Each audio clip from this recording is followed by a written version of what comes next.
มื้อนี้มาเปิดเครื่องเนาะเครื่องหาก็มามื้อนี้วันที่19เนาะ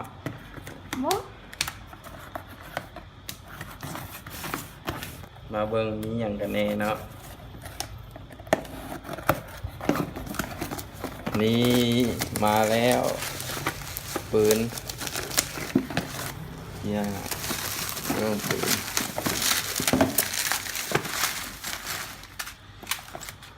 แก๊ส CO2 อันนี้ปืนวินกันเนาะนี่เลยวินกันรุ่น708เนาะเป็นปืนลูกโม่เนาะ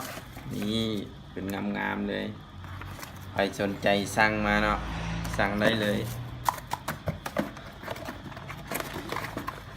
เบิ่งของใหญ่สิมีปืนใหญ่ออเดอร์ฮอปนี่หลายน้อยนึงเนาะ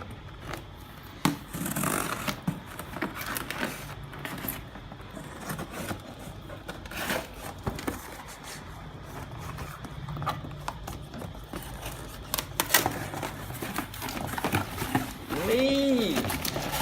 รุ่นอ้ายมา อันนี้คือวินกันวินกันซื้อรุ่น47เนาะเป็นขนาด4 นิ้วเนาะรุ่นนี้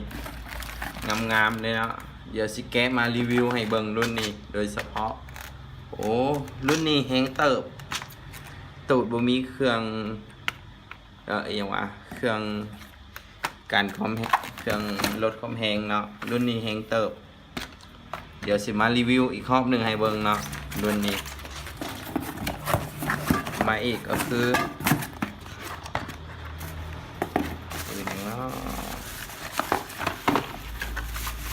โอ้ M1911 งามๆเลยรุ่นนี้ใครสนใจสั่งงามๆเลยมีจำนวนจำกัดเดินรุ่นนี้พอทางห้างสั่งมาแต่อย่างระบอก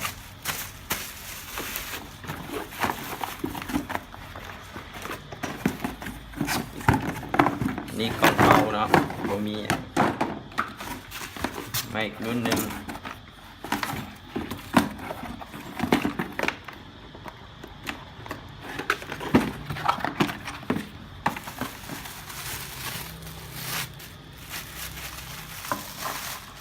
นี่ M1911คือกันแต่เป็นขี้ป่าเนาะนี่เลยงามๆใครสนใจ